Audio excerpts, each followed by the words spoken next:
نادر جيرات 21 سنة من سوسة بتونس، ترك الحياة العائلية والتحق بالأكاديمية.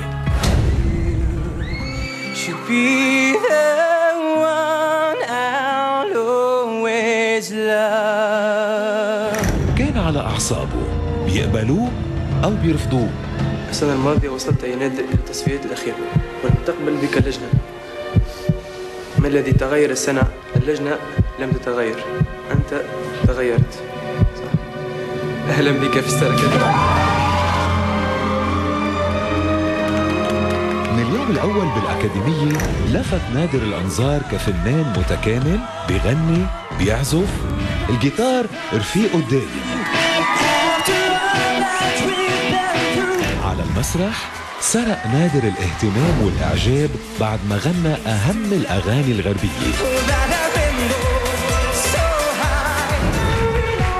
خصوصاً إنه حضوره عنوانه الحيوية والفرح والحركة اللي ما بتهدى ولا ثانية.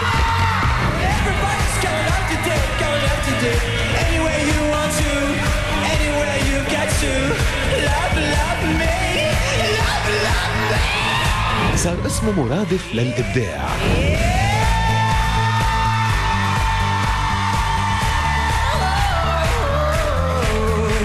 ولع المسرح والقلوب،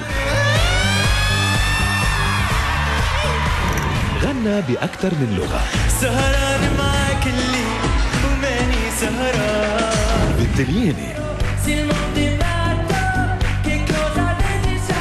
بالفرنسي،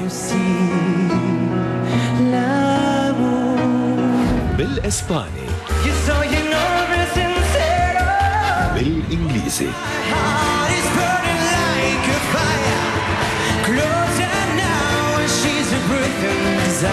وصوت نادر مثل حضوره المسرحي ساحر غريب قوي.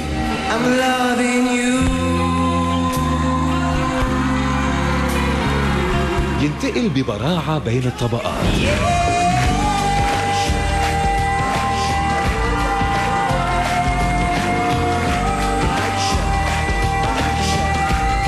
الطاقة الفنية الكبيرة لفتت كل النجوم العالميين اللي غنى معهم نادر على مسرح البرايم. Nader is I remember about me when I was young. Yeah.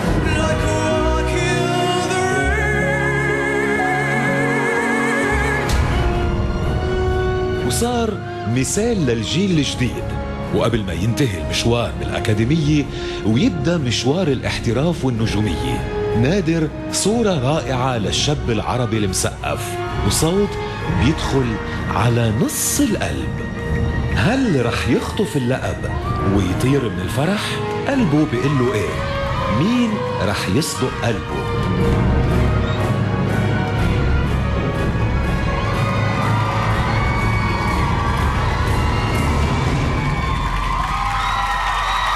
بتمنى لك يا نادر